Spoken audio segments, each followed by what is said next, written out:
Welcome back to the channel. My name is Brad, SuperCoach Pro. Today we're doing a round 19 AFL SuperCoach team review. So this week we scored a score of 2,494 points.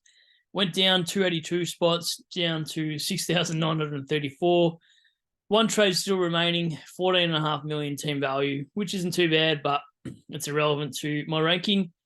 So we get stuck in the squad. I watched a few games. I had to drive down to Wentworth, New South Wales, which is about a 6.5 hour trip to see my son. So I caught a few games, and yeah, about like 9 out of 10 I lost. Damn. Okay.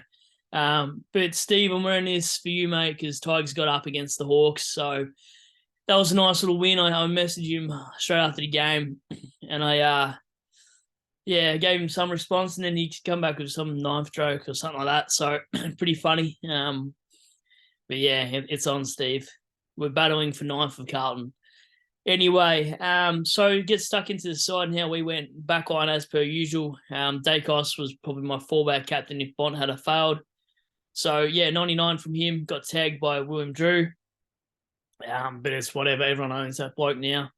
Stewart 152, probably vice captain worthy this week against Freo, I'd say, especially at GMHBA.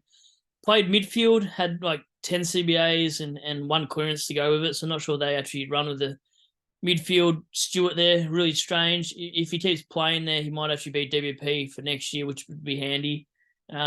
He's one I've always liked every year in SuperCoach. He's always been super consistent. Dawson 115, yeah, pretty standard from him. Does a few stupid things every now and again, but yeah, just no matter where he plays, just such a consistent scorer, and yeah, I love that pick as well. And then Will Day 90, I probably thought he'd do a little bit better against the Tigers considering we don't tag. He played a lot of CBA on the day, and yeah, just a solid 90, not too bad. It's sort of, I feel like we're 1 year too early on Will Day, if I'm honest. I feel like next year's his actual proper breakout. And then Sheasel 126, guys. I mean, this is pretty good by him. I mean, he's averaging 96 for the season. I didn't think he'd be a keeper. I brought him in, I think, a week or two after he debuted. I didn't know he was starting the back line, and stuff like that really is season defining because, you know, a lot of people got late mail that he was trading on the backs, and he had a half-back flank role. I thought he'd have a forward pocket role, so I didn't go there at the start. And yeah, little things like that sort of slowed my season, and then yeah, I've obviously held on to the right pick out of him and Zeeble, and then Constable. Who knows if this guy ever plays a game? I'm hearing that he might this week. He's always doing well on the twos, but there's something going on there. I think maybe they've got too many players to play the similar position. But if he goes this week, I'll probably take a punt and use my last trade.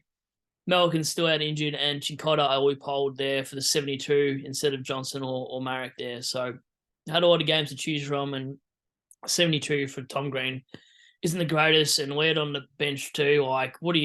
You still score 2-4, whatever I did, 2-4-9 something, with two primos not playing, and they're quite decent primos too. So I would have obviously benched Chincotta and benched Jeremy Cameron and got two better scores like that. And what do? Honestly, next year I'll probably just hold on to trades a little bit more because it seems to be I'm really starting to lose rank slowly at this point, and there's not much I can do but just loophole rookie scores from not even having a full promo aside, because every week I think I do, there's always one player missing, and it's whatever. Like even this week, people are unlucky because Ridley's gone down for the rest of the season. Walsh has done a hammy, so probably won't see him for the season. Then you've got Nathan Fife, who's people's bench covers, he's out for the season. Sean Darcy's out for your ruckman. Like, it's just been absolute nuts the last couple of weeks, and I feel like there's just more to come. Bontempelli 126. I don't know how this bloke did not get more than English, and I'm not salty because I don't own English, but I watched the game and I just thought I thought that was a 160 score. So I'm really surprised. If that was like Petrarca, it probably would have been 160. So, and Bont normally gets favoured by scaling, but this time he just didn't. And instead, English got favoured by scaling, and I thought Phillips did a good job on him. So, Yeah, I can't see how he didn't score the highest for that game, but it's whatever. And then 105 for Merritt seems to be slowing down a little bit now. So not sure if that's to do with Parrish coming back to the side. I feel like that's a little bit more relevant. And the fact that Hobbs has been playing okay for a little while now. I'm not sure how it went last week, but yeah, a little bit unders for the midfield going forward as well. Like Neil 108, I think he was on 89 at 3/4 time, slowed up. And then Brayshaw and Sarong. Sarong's been really underwhelming. He's scored a 90, got suspended, and then back with a 101. So it's been sliding doors between, wanting this spare cash and then just paying up for Petrarca. I should have just paid up for Petrarca and not cared about the remaining cash because I'm not even able to spend that anyway at the moment. So 116 for Brayshaw's, it's whatever. And then Sinclair bounced back game as we knew he would, 132. And boy, Saints are lucky to get away with that win. Cogs 114. There are people that don't have him, which is surprising, but I suppose you forward on there's so many good options instead of players like Cogs, but he's averaging 100, so that's all you can ask for him. And then Keys 97. He's getting away with it some weeks, like he doesn't have a lot of CBAs, and he does. And then sometimes he plays better up forward when he kicks a couple snags. Really hard to read. What's his 5-round? A 5-round average of 99. I'll take that for a guy that was a cheap upgrade. He's got Port, Gold Coast, and Brisbane next. He scores all right against Brizzy, so what's he been doing? I think I got him around here somewhere. I can't remember exactly now. It might have been against Collingwood, I think, because I was expecting him to go poor. But ever since then, he's done okay. He dropped off the last 3 weeks, so let's look at his last 3 weeks. 84.5, not great. So anyway, had to use him because Laird and Green out. Laird's in this week, I'm hearing, and Green's still another 2 weeks away. So what do you do there? I don't want to trade. I'll probably trade round 22 because we've got round 23 and 24 to trade. And I probably just want to wait on the news for Melican and Constable to come back into the side before I do anything aggressive. And then, the loophole, I just used McAndrew there. He got the captain's armband for once. And Briggs, underwhelming again, 91. His fixture just sucks, honestly. I should have looked into it a bit more.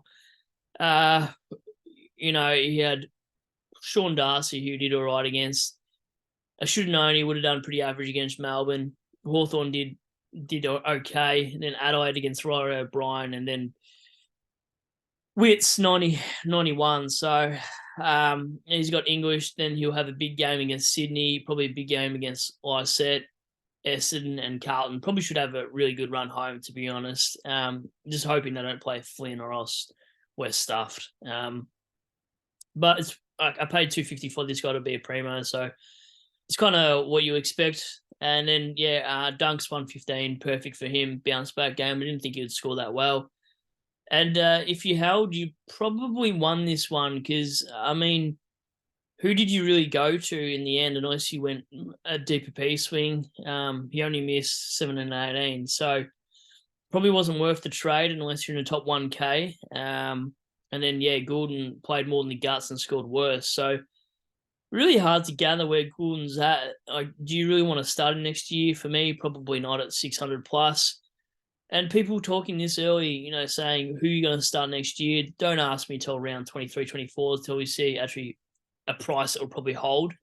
Still with this far out, Jeremy Cameron could get back up to 450 in a month's time. So I'm not really concerned about our forward line next year. I think it'll take care of itself. There's always players that pop up. We might all have the same forwards, but who cares at the end of the day? We will find players that you can grab. You look at the Oscar Allens of the world, who started off well.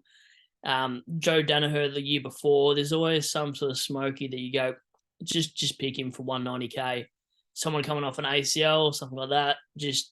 There will be options, guys. So don't be too worried next year.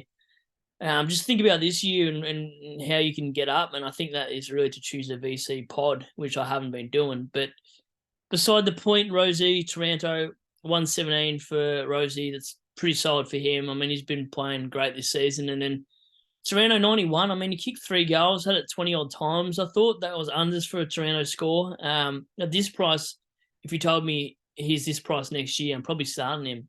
And this is where I can't give you who I'm starting next year because I'm not going to spend over 650 for a player next year per se.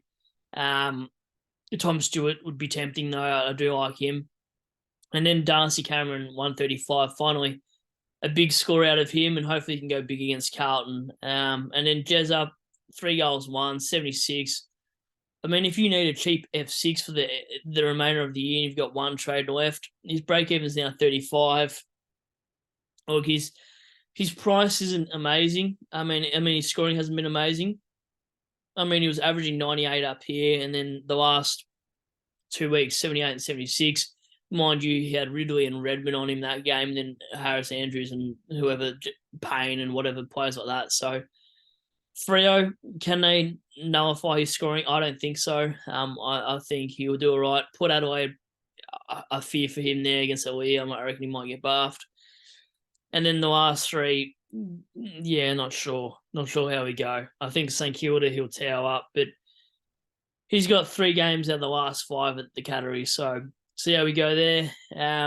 Marrick, he's not too bad. He's just pipping away. If he's your F6 this season, it's not as bad as it could be. I mean, he's got North this week, so maybe he can make enough cash gen to upgrade at round 23 to get, I don't know, some fallen primo who's been subbed off within 5 minutes of the game. So, look, his scoring's been a lot better than what I thought for a key forward. And, yeah, that is this side team review, sorry. So, what do we do from here? Basically nothing like the rest of you guys. Got any trade plans, leave them in your comments below. I will do a preview Thursday or Friday. It's probably the first time in weeks that I've done a round review separately to the preview, but I thought, why not? I've got the time. I drove back from Madura yesterday, 6-hour drive or 6.5, whatever it is. Smashed out gym, came home, and I was like, can't be bothered doing a review. So I did it today after work, and now I've got Muay Thai in about 15 minutes or so. So I better leave here and get changed for that. But yeah, hopefully you guys have a good night, and I'll speak to you guys soon. Go the Tigers. Glad we bloody won that one. So leave it there.